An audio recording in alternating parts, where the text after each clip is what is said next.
Hi, it's Turan here for Feel Good Hypnosis, and the question is, what's the difference between hypnosis for entertainment and hypnosis for therapeutic change? Join me and find out. Hi there, I often get asked the question, I see you do a lot of entertainment hypnosis, but I want to change the way I think. I want a therapeutic change. Can you help me? For those that have seen my website, the majority of the work I do is helping people, adults and children, sports people and business people, change the way they think. So what is the difference between hypnosis for entertainment purposes and for therapy, or as I call it, change work? Sometimes that question comes in the form of a statement. That is, when I'm helping people change, I ask, so what do you know about hypnosis? And some reply, well, I know it's not like that stage hypnosis stuff. The point is, it is the same, with some minor changes in focus. Hypnosis is not something you get or have. Hypnosis is a process, something you either do to yourself naturally or, with your permission, ask someone to help guide you through.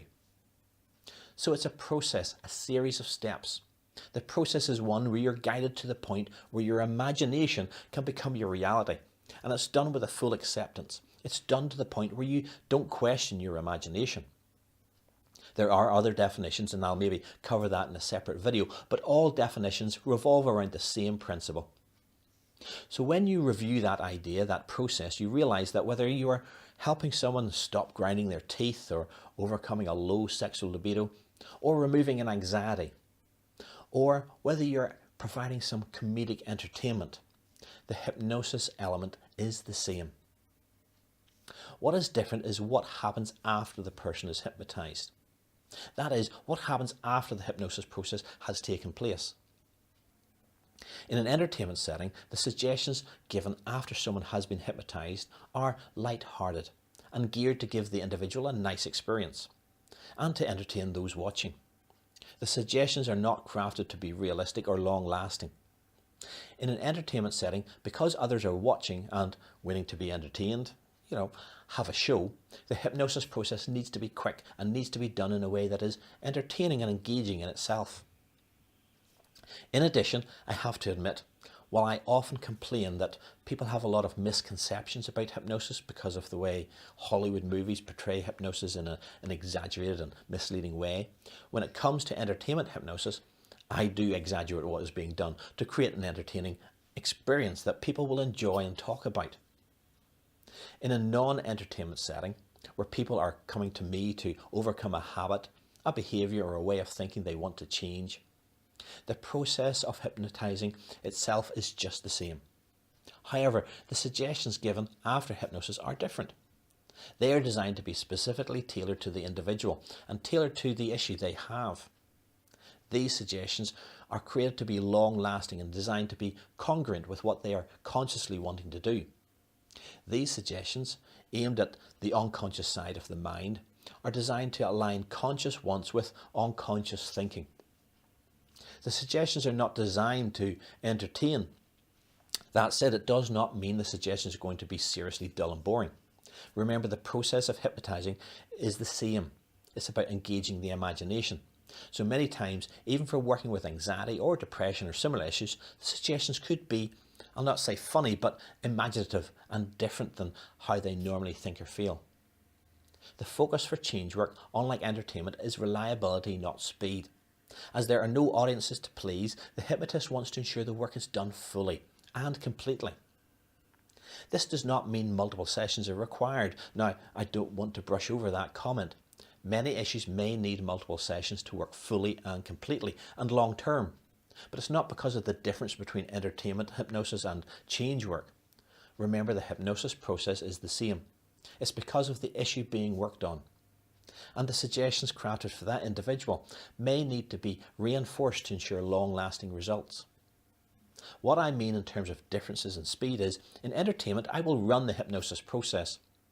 And I'll add, within hypnosis, there are hundreds of ways to run the process of hypnotizing someone. That process might take 2 or 3 minutes. If the individual is not responding, it may be because they have a concern. Even if they volunteer, they may be concerned about doing something silly in front of their friends. For that reason or many other reasons, in that moment it might not work. In an entertainment setting, I might work with them further, or I might tell them that today was not the day for them. I'll stress here that it's not that they can't be hypnotized, as everyone can be. It's just not going to be entertaining for the onlookers if I work with them for an extended time. However, if working with someone for change, I will spend that time. I will ensure any concerns are limited up front. If I run into one of the hundreds of processes and they're not responding, I'll take a step back, assess if there's a concern I missed or overlooked for that individual, and I'll run a modified or different hypnosis process to engage their imagination. So hopefully that answers the question, is hypnosis for stage the same as hypnosis for change work or hypnotherapy? Bottom line is the hypnosis is the same. What's different is the time spent on the hypnosis induction process. What is different is the type and structure of the suggestions once hypnosis has happened. So it is important to establish if the hypnotist you are working with is trained and experienced in the issue you are asking for help with. The advantage of being hypnotized with someone who has trained and has hands-on experience of hypnotizing people for entertainment is their additional depth and breadth of experience in the act of hypnotizing. While I sit above in the entertainment setting, I have the option of sending them away and moving on to someone else. It does not look the best, and so those experienced in entertainment hypnosis do hone their craft of fast-paced hypnosis to ensure it's reliable.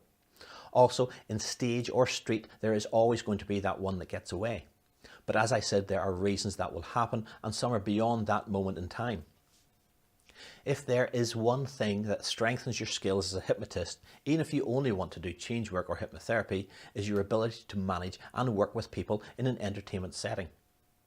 Your ability to be flexible and improvise is definitely strengthened when you are being watched by an audience.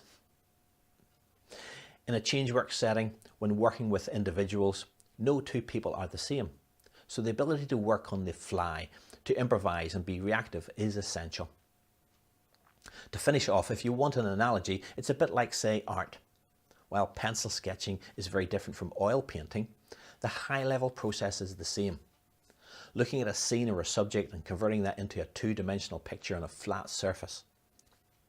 Getting the dimensions or proportions of the scene or subject right. Conveying an atmosphere is the same. But the tools, the pencil versus the oils, how they apply the materials, the time taking, etc. may vary. I hope that makes sense. If you still have a question, I'd love to hear from you by putting a comment in the comment section below this video.